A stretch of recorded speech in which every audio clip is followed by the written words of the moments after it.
A tense political game is playing out within President Tinubu's ruling APC party between the former governor of Kaduna State, Nasir El-Rufai, and the leadership of the APC. And as they pick ever more fights, any moderating influence seems to have been thrown out the window, replaced by seismic levels of divergence as the schism widens into deeper fractiousness. Despite denials, insiders will tell you that it's a time of extraordinary turbulence, and it doesn't look like it's getting any less so as the 2027 general elections approach. So far, Malam El-Rufai, by the sheer propelling force of his character, appears to have defied all the challenges that have been thrown his way. But as both sides push the boundaries, can they still find a political sweet spot between them? Or has Malam El-Rufai become too much of an enemy within, blowing up any chance of that happening? I'll be joined in the studio by the former governor of Kaduna State, Nasir El-Rufai, in the first interview he's granted to any news organization since he left public office in May 2023. Plus, for an assessment, we have our guest commentator, a leading thinker who will bring his depth and breadth of analysis to the big issues of the day. I'm Charles Enyegolu, and this is Arise Prime Time.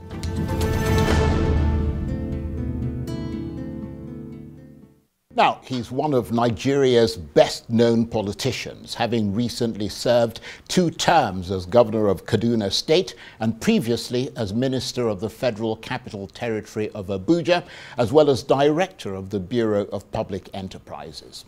He's also a co-founding member of the ruling APC party and was once a Tinubu uber loyalist.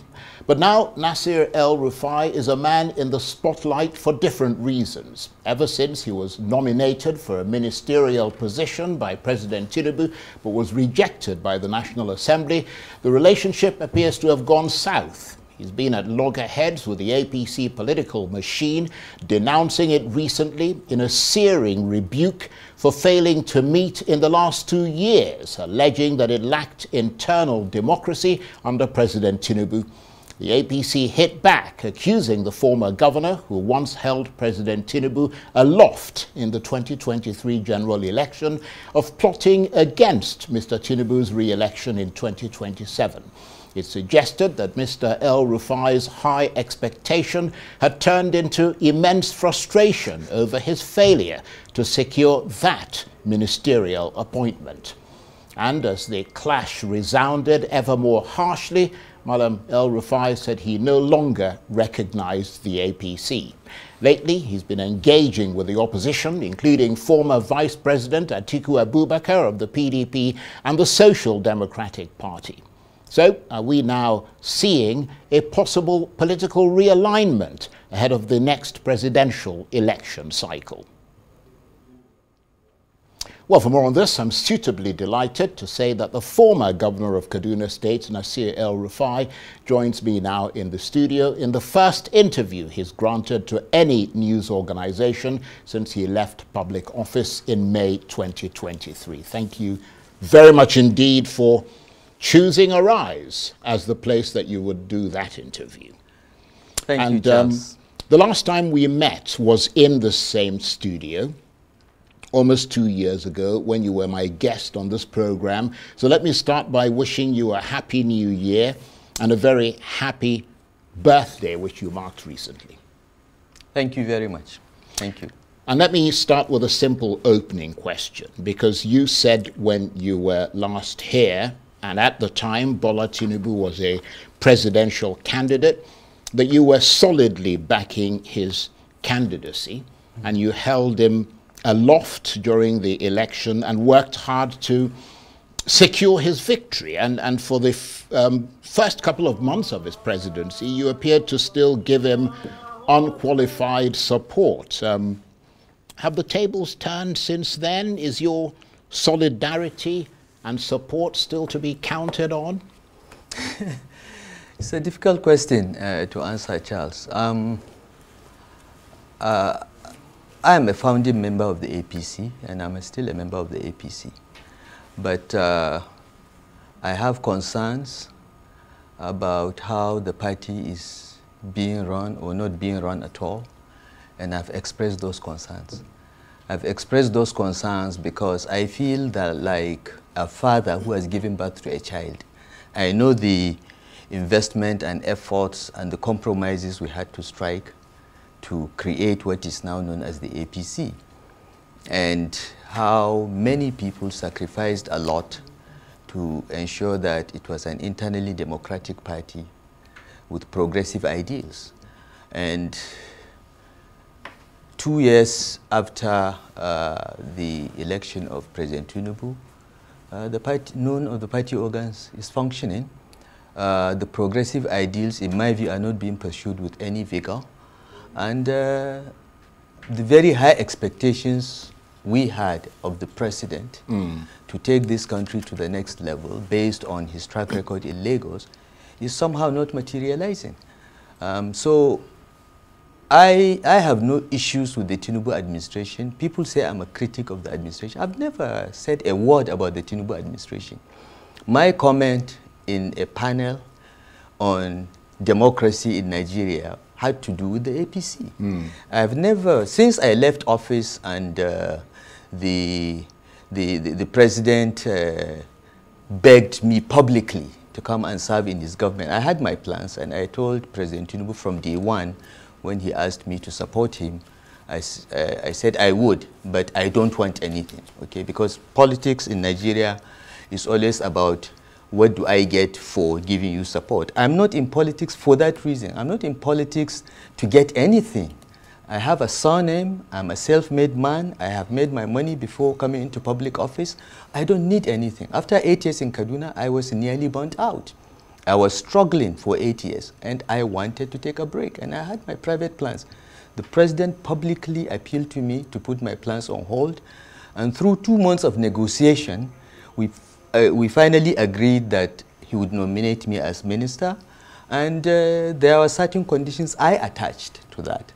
I think along the line, either the president changed his mind or something else, because please don't believe the story that the National Assembly rejected me. The National Assembly had nothing to do with this. The president didn't want me in his cabinet. He changed his mind. Whatever it is, frankly, I don't care. And I told him, and I moved on. And since I moved on, I've not said a word. I've not granted any interview. I've not commented on the government. But it is within my rights as a founding member of the APC, as one of the 34 people that signed the INEC form that got the party registered.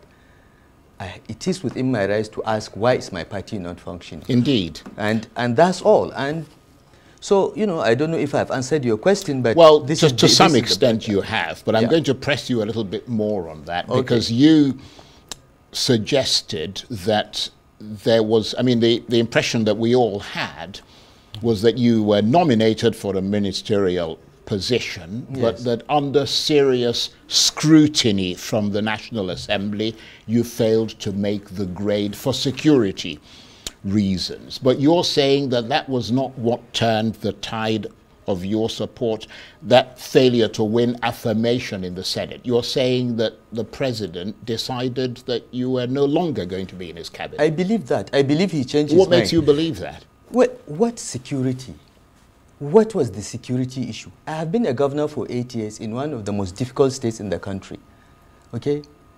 I have been minister 20 years earlier. I've been in public life in the last 25, 26 years. What is the security issue? Where is the report? What about other ministers far less qualified, far less experienced, with huge controversies around them that scaled through because the president made a call? So please leave that aside. I don't want to focus too much on that. Right. The president is a human being. He is entitled to change his mind. And it's not an issue. And it is a job I didn't want in the first place. So the slightest opportunity I had, the security thing was a good thing for me because it enabled me to say, Mr. President, I'm gone. And I went on with my life. Now, since then, has anyone released that report? What is the security issue? What is this? What is that? Leave that. The only reason why I'm talking about this, Charles, is because anytime I make any comment about how the party is running or not running, or I visit a friend of mine, Tinubu's hacks go on, oh, it's because he didn't get a ministerial nomination. Guys, I was minister 20 years ago, all right, in my 40s, and I told Tinubu I did not want to be minister. I was not interested. He appealed to me, begged me, and gave me a challenge. What was the challenge? Nobody has sorted out electricity. No president has defeated the electricity mafia. You and I can work to defeat it. It was the challenge that made me accept. All right? Now, I had an opportunity to serve my country, and the person that gave me the opportunity changed his mind. It's okay. And I've moved on with my life. But I mean, have you encountered him subsequently? Have you met him? Have you, both of you, since that time? We have met. Did it ever come up in your discussion? We have met. And we have met a couple of times. But, you know, we have met at Baba Akande's birthday anniversary last year, and the president asked me to come and see him. I met him once, we discussed, and, you know, let's find ways. I said, Mr. President, I don't have any problem. I'm fine. Now, when you say, Life what did good. he say to you? He said, you know, we still have to find a way to work together. I said, I'm waiting. You know, you tell me how we can work together, but I want to assure you, as I told you even before the elections, I am fine. I have a private life which predates politics, and I'm pursuing my life. Look at me. Do I look like I'm stressed? I have put on weight. I sleep better. I don't have to read security reports about bandit attacks here, or, you know, I am at peace. But I mean, would you say that even though you are at peace, as you have suggested, that you've become estranged from the government of the day? Look, Charles, I'm not a permanent government person. The first 38 years of my life I was in the private sector, okay? I came into government quite accidentally, and I have never wanted to be in government forever, okay? When I finished my work as Minister of FCT, I told late Umar Eradua I did not want any job, because I wanted to go and complete my law degree in the UK and go to Harvard Kennedy School. I got admission many years before it lapsed. I wanted to go and finish that MPA. I always plan my life outside of government. But for me, being in government is just an interregnum, an opportunity to serve, yes. Which is fine, yeah. And based on but that, not to be there permanently. No, I understand what you mean, yeah. But based on that, you must have expected, and in fact many expected you to play a prominent role in Tinubu's administration, because you helped to deliver that position to him, and he wanted people like you, from what you've said, coalescing around him to give him the kind of support that would make his administration successful. And people are wondering whether, you know, beyond the ministerial position, whether there was a different rift that might have been simmering that we don't know about. Well, look, first of all, let me correct that. I believe that the purpose of politics is to serve, and politics is a vocation. You know, politics is not a career, okay? So you go in, you serve, you go back to your life. People without an address, people without a profession, people without means of livelihood should not be in politics, in my view. So I have always looked at politics as, you know, a process through which leaders get thrown up, and when I get an opportunity, I go, I do my best, I show an example, I build other people that will replace me, and I move out. So the assumption that once you contribute to the success of a political party or a candidate, must lead to a payback through an appointment is misplaced. Right. Not all of us are interested in a government job, and I told Tinubu that. But Tinubu insisted, and I said, gave me a challenge, and I honestly thought, as you proposed, that he would want to get people like us to help him succeed. But you know, that didn't work out. It's fine. I'm back in my life, and I'm okay. And there is no, to the best of my knowledge, there is no other rift. Okay? Well, let me put it another way.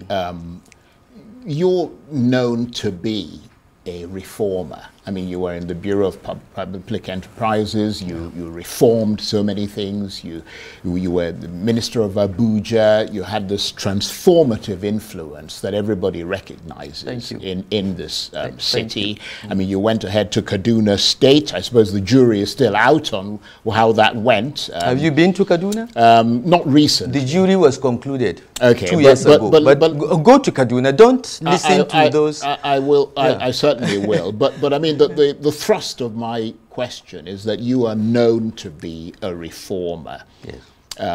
As I mentioned, over the years. Are you supporting President Tinubu's reforms?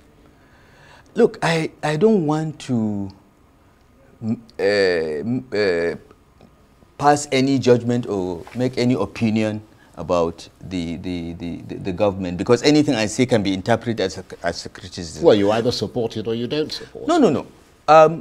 I support some of the policies. Right. Which ones? Most of the economic policies are the right orthodox policies, okay? But the sequencing is wrong. The quality of the people implementing the reforms leaves much to be desired.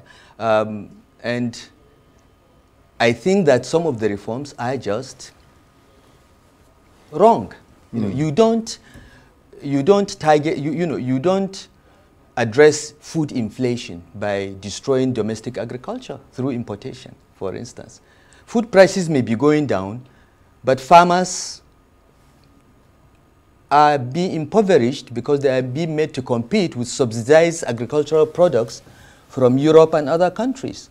So I have issues with many of them, and I'm in touch with many senior officials of the administration, and I give them my opinion privately.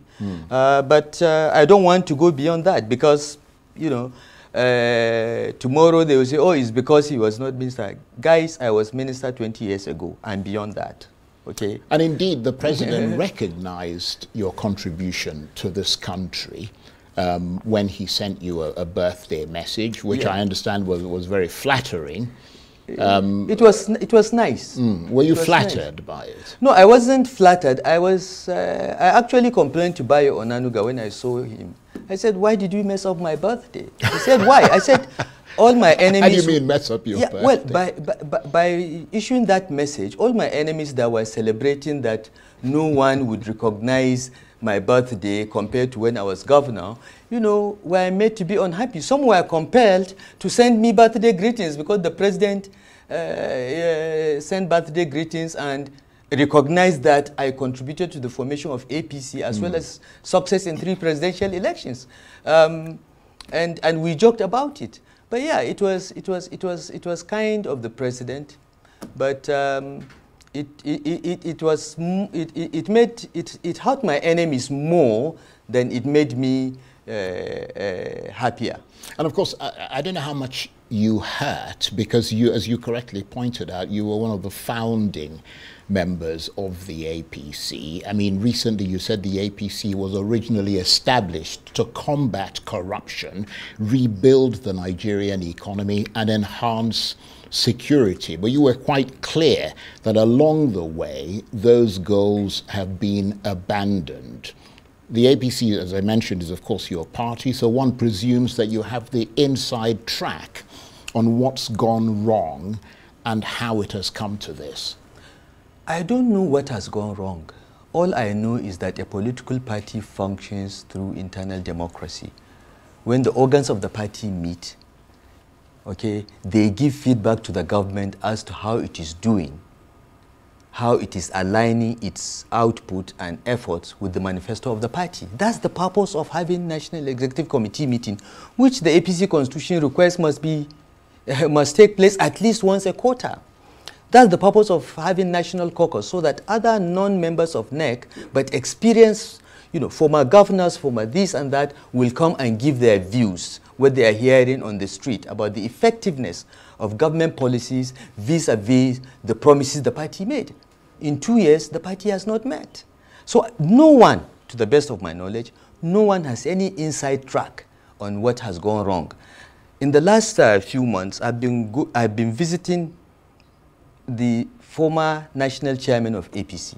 I went to see Baba Akonde. I asked him the same question. I saw Adams Oshomole. I visited Chief John Oyegun. Yesterday, I went to Kefi to meet with Abdullahi Adamu. I am asking the same question. What is happening to our party? What has gone wrong? And nobody can say anything because the party has not met for 2 years. There has been no conversation about the alignment of government policies with the progressive values of the party. No conversation at all. I'm happy to learn through the grapevine that the party is finally going to have a national caucus meeting and NEC meeting. And I hope that will be discussed. The question you are asking should be asked in those two fora. And let's find out why has the party forgotten its founding values? But of course, you, in spite of all that, I mean, clearly you sound deeply frustrated. Anybody who's watching you now can see that. You have said that you have no intention of leaving the APC, but you wanted it to change. I mean, and you're not seeing any signs of that change. Yeah, well, first of all, I didn't say I have no intention of leaving the APC. I said that APC is my party. I founded it. Well, you did say that you didn't intend to leave. You said when you leave, at that time, you will retire, and that's it. Yeah. You wouldn't join any of it. At that time, yes. But now, I'm not leaving the APC, Charles. The APC has left me. We founded that party based on certain values.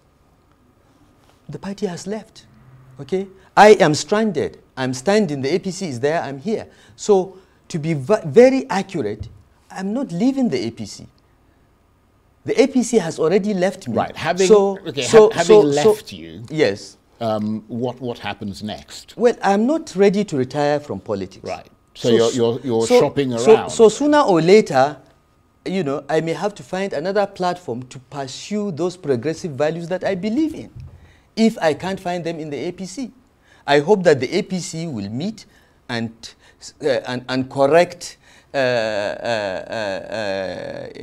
its journey, and then maybe some of us can look at it again. But for now, there are many of us that cannot recognize the party. It is not what we worked hard to create. And all this has nothing to do with your own personal ambition, political ambition. Because I mean, to be a politician, you've got to have an ambition, don't you? No, you don't. You don't need to have an ambition. I mean, a politician like yourself, I mean, you've had several ambitions, and you've fulfilled those ambitions. Actually, I've never had an ambition in politics. So you didn't want to be governor of Kaduna State? I didn't want to be governor. Look, President Buhari, and you can ask him anytime, more or less forced me to run for governor of Kaduna State. I was afraid of running because I've never run for office.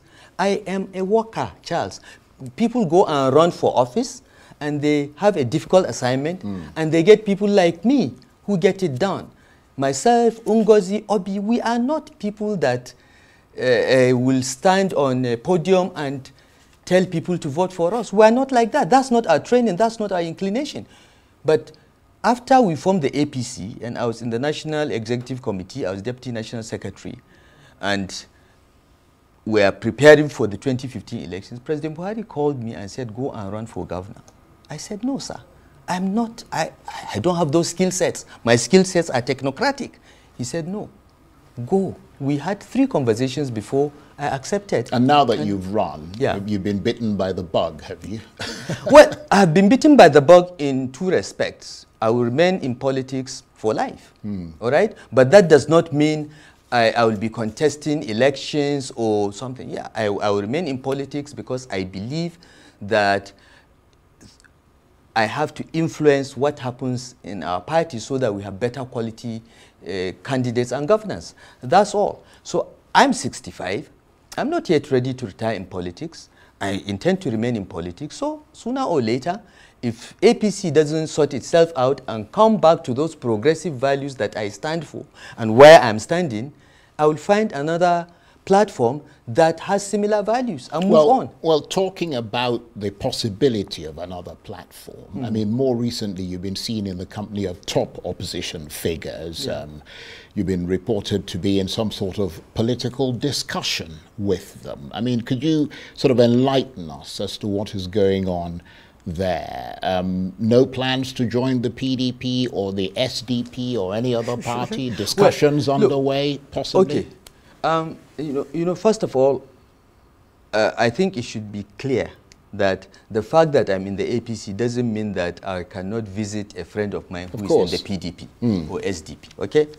So anytime I visit anyone that is not APC, say, oh, he's thinking of leaving the party. In fact, about 2 months ago, one character in Kaduna posted on his Facebook page that I've collected PDP membership card in my ward. It was totally untrue. When I visited my brother and friend Shehu Gabam at the SDP headquarters, oh, he has joined the SDP. Again, not true. I don't know where I will end up if the APC doesn't come back to where we started. But one thing I can tell you for sure is that PDP is not a party that I will go to, ever. Okay? Right. I have thought about that. I've decided that long ago, and nothing has changed. In fact, if anything, PDP has gotten worse. Right. So I can tell you, rule out PDP. I met with PDP leadership in Kaduna a couple of days ago. The state leadership of the party came to see me, and I will meet with them. Look, I'm a public figure in my state and at my age, and based on the responsibilities I have held, I am a leader of some sort. And if people say they want to see me, I'm not going to say you're PDP, I won't see you, or you're SDP, or I'll only meet with APC people. It is my duty to meet with everyone. It's my duty to guide and mentor young people across partisan divides. So I meet with people, but the moment I meet with anyone, everything is reduced to politics. But PDP, no. Other parties, possibly, if the APC doesn't sort itself out. But I mean, some people have suggested that you have the potential to run for president of this country, given your,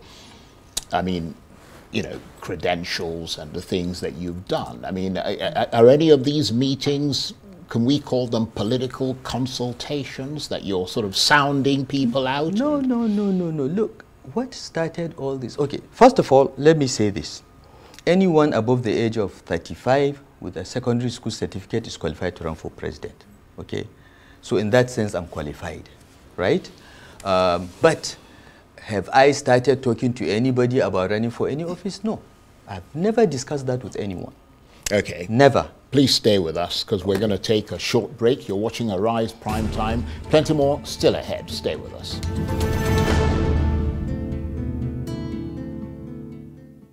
Welcome back to Arise Prime Time, where we offer perspectives on the news and talking points of the day. I'm Charles Anyegolu, and I'm enormously delighted to say that the former governor of Kaduna State, Nasir El-Rufai, is still with me in the studio. It's the first interview he's granted to any news organization since he left public office in May 2023, and it's great to be here with you. Thank you. Let me ask you this. As a member of the APC National Caucus, you are a member of that National Caucus. Yes. I mean, will you be attending tomorrow's meeting at the presidential villa? Unfortunately, I will not be, because I will be on my way. I'll be in the plane back to Cairo, where I spend most of my time. I didn't get adequate notice. The constitution of our party requires 21 days, I think, or 14 days notice for this kind of national organ meetings. I don't think that notice has been given. If it has been, I have not received the invitation 2 weeks to 3 weeks ago. So I have my plans, and I'm leaving tomorrow. But many of my friends will attend, so I will not miss anything. I will get to know what was discussed. But I would imagine that your contribution, given the kind of criticism, if you like, that you've leveled against the party, I mean, that your contribution would be valuable, and you'd be chomping at the bit to attend that meeting. Yeah, but not, I'm a private citizen, not at this kind of inconvenience. Ramadan is starting. I came back to do a few things, and I'm going back. I have made plans to go to Saudi Arabia on Wednesday. I'm not not changing my plans. When the party meets, whether I'm there or not, I think we have shouted loudly enough for the leadership, if they care, to do something about it, and we'll wait and see whether they do something about it. I don't have to be there. I'm not the only member of the party that is unhappy. I was just the one that was given the opportunity to say something in a panel, which I was not even supposed to be a member of the panel, but somebody didn't show up, and I was drafted, and I made my comments. And I always say my mind, and when it comes to my country and my party, I take no prisoners. Well, as you can see, those comments that you were drafted in have gone viral. And one of those comments was when you talked about the problem of poor leadership in Nigeria. Yeah. You said it's rooted in the leadership recruitment process. In other words, in your assessment, most of the delegates who select the leadership are illiterate and therefore unqualified. Yeah. As I'm sure you know, it's been burning up the internet. Yeah. Your critics have suggested that it's the same delegates that you're now criticizing who were responsible for electing you into office, and that you wooed the same delegates to help elect President Tinubu into office. And why, I mean, they're wondering why you're reacting this way now. Yeah, look, there is a political culture in Nigeria that tends to reject educated, sophisticated, enlightened people. That's what I was complaining about. Now, if my critics say that those are the same delegates, they are wrong. Because in Kaduna, when we set up the APC, we went out of our way to have better quality people, more educated people, and that's why the APC in Kaduna functioned reasonably well. Yeah, but you can't have, in any party, you can't have literate people. No. I mean, you know, but, party is a party with different people. Membership is different. Anyone can be a member of a party, but the leadership of a party requires certain qualifications and an appreciation of what you are there for, okay? And we tried to do that a little better in Kaduna. Now, it's a political culture that has started from the 60s. Right. So it cannot be eradicated overnight. But when we are searching for solutions, we must be honest enough to recognize problems, even if we benefited from those problems.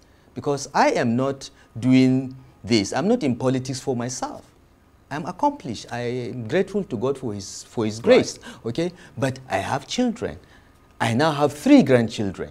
So it is in my best interest, my enlightened self-interest, to ensure that what I have seen or even benefited that is not in the public interest, in the long-term interest of this country, I voice it out so that we begin to correct.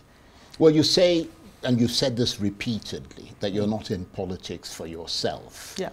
Would you be in politics beyond the Nigerian public? Would you be in politics for someone else? Because, I mean, in 2023, you were in politics for President Tinubu. You supported him. Obviously, I mean, you were governor of Kaduna State, but I mean, you supported his presidential bid. And I'm wondering whether this time around in 2027, obviously your support is, I would imagine, quite valuable. I mean, they don't think so. Would you support Atiku Abubakar, for instance, for president in 2027? Or would you retain your support for President Tinubu's second term? Okay, let me correct some of your assumptions. Right. In 2023, the 2023 election cycle, personally, I can tell you, I was indifferent about candidates. Okay? I was indifferent who became the presidential candidate of the APC. What I was determined will not happen is for a northerner to emerge as the presidential candidate of the APC, based on the understanding that I know we had in 2013 when we formed the APC, that after 8 years of Buhari's rule, power will go to the south. I was on holiday in Dubai when I realized that this was what was going on. Some elements around the president wanted a northerner to succeed the president. I came back.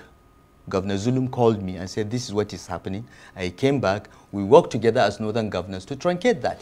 That was the only thing that I cared about in the 2023 election cycle. In the APC, it must be a Southerner. Now, who the Southerners give us is up to the Southerners, all right? That was my position. Now, when President Tinubu emerged as the candidate of my party, he now became the candidate of my party, and I am duty-bound to do my best to ensure he's elected. For me, the hierarchy of commitment is God, country, party. Yeah, but he's president now, and he's going for a second term, probably. Well, he's Would going you support for him in I 2027? don't know. I don't know. I will evaluate the situation at the time, and I will consult widely, because it's not, when I supported President Tinubu before the primaries, it was a decision that we took, the leaders of the APC took in Kaduna. Who would we support? Okay, we've succeeded in ensuring that power goes to the south, okay? And we know that all the northern candidates will go nowhere. Yahya Bello, Ahmed Long, we knew, all right? But among the southerners, who do we support? They know those that are my friends. Tinubu was not my friend. I was never close to him. But the consensus of the APC in Kaduna was that we should support Bola Tinubu because he is the one that is more likely to win. Because politicians make these calculations. All right? And I said, fine. You are the delegates. I was not a delegate. Go and vote for him if that's what you think. But before you do, the night of the convention, I will go and ask President Buhari, who does he want? Because APC Kaduna is Buhari's APC. It's not APC Katsina.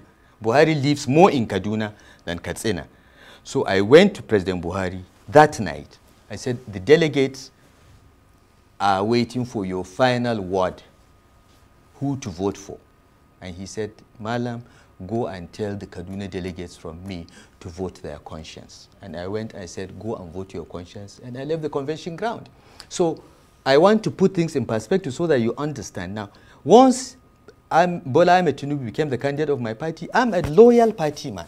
I care about the party. I'm not, for me, the party is not a platform. It's not something to eat from. It is a commitment to certain values. And I did my best to ensure that President Tinubu won the election. Now, in 2027, I'm going to consult the same people. We're going to take the same decision, which candidate to support and in which party. But do you think, because you mentioned here that you were obviously driven by certain principles, one of them being that the presidency had to go to the south. Irrespective of who emerged as the person, it had to be a southerner.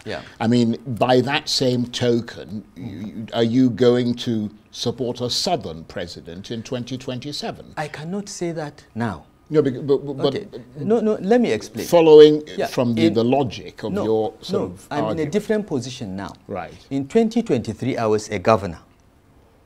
I was a state governor.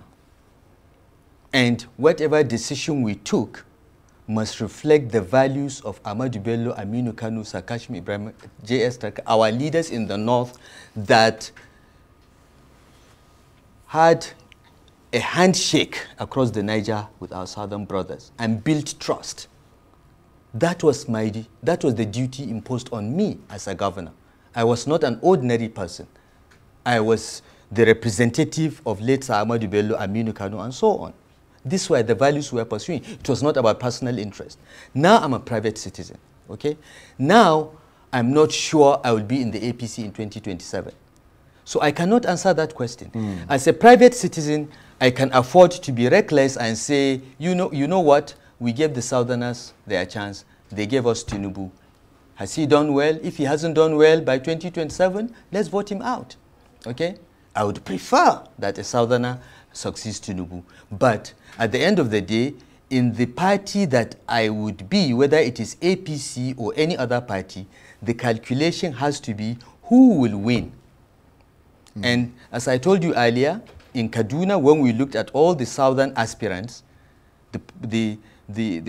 our caucus said, look, Tinubu has the best chance of winning. Our party must win. Whatever the baggage he comes with, let's manage it after we win. It is the same way these decisions are taken. Now, in 2027, I will not be a governor.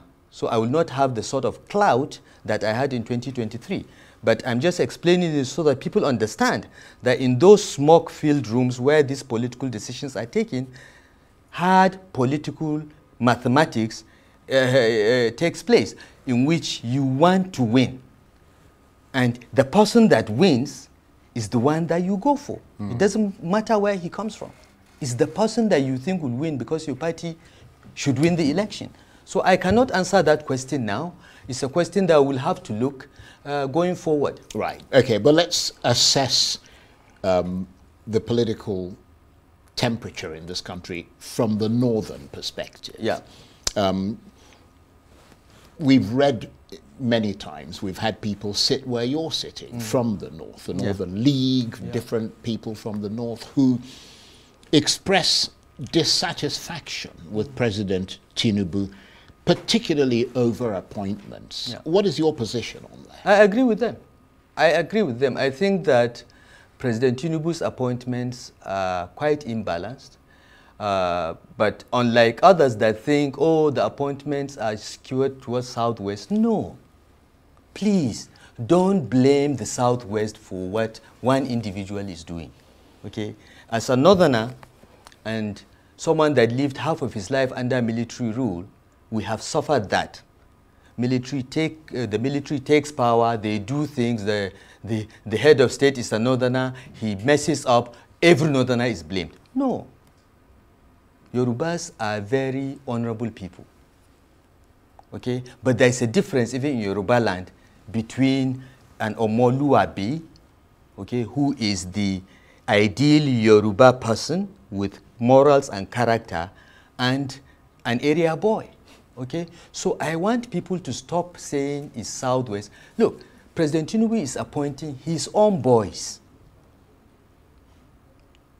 Not because they are Yoruba, but because they are his own boys. And most of the appointments do not even reasonably cover the Southwest.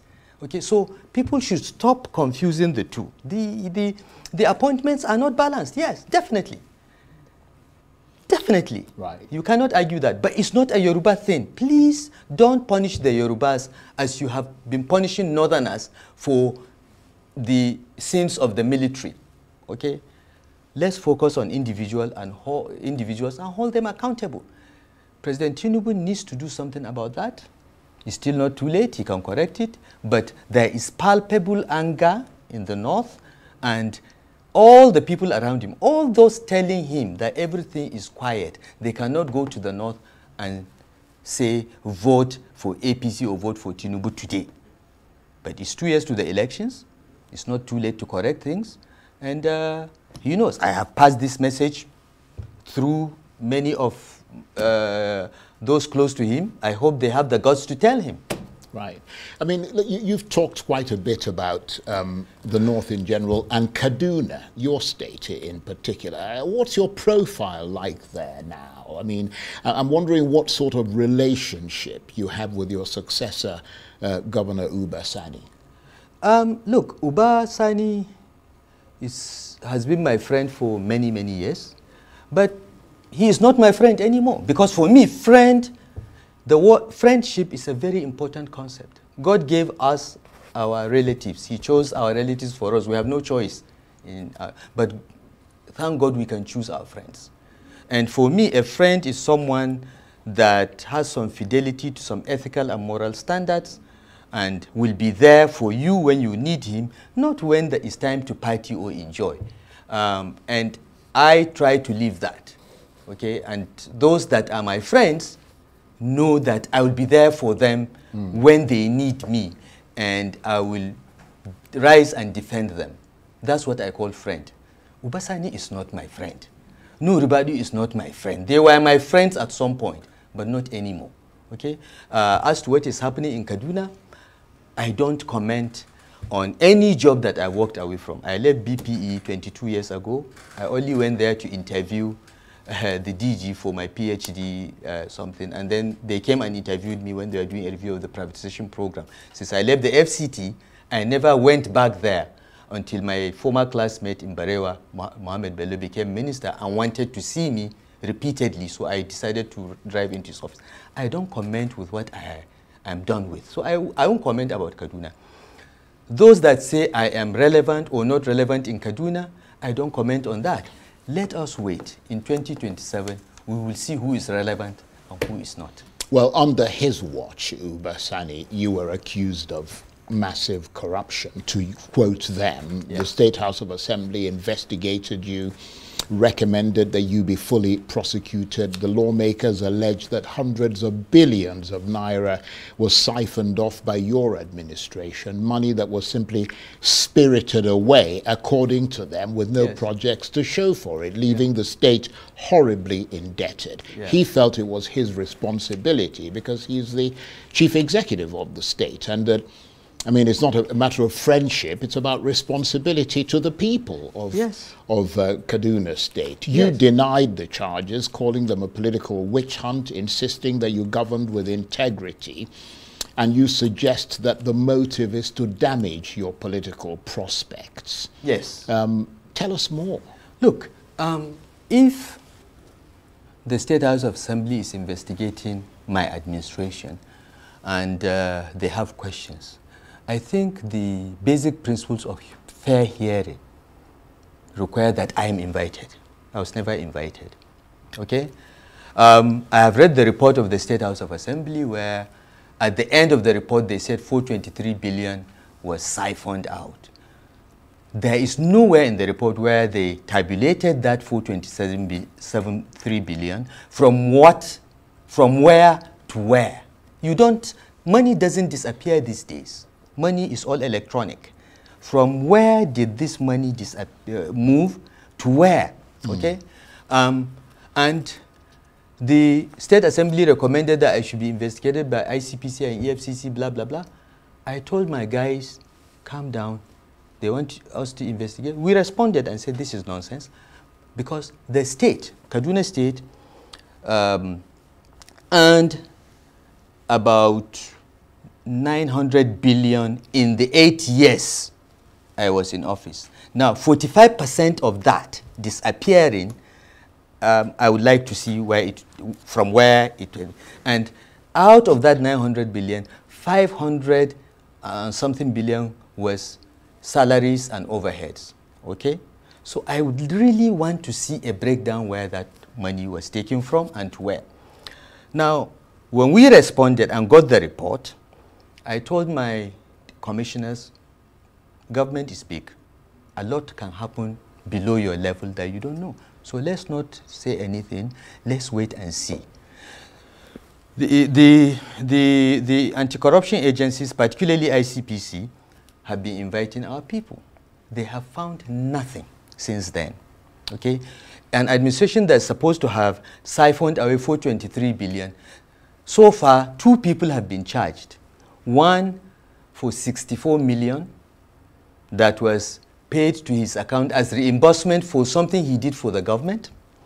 Another for, I think, 115 million that they said he sold government properties and the money didn't get to the account. The money went into the account and they know. Okay?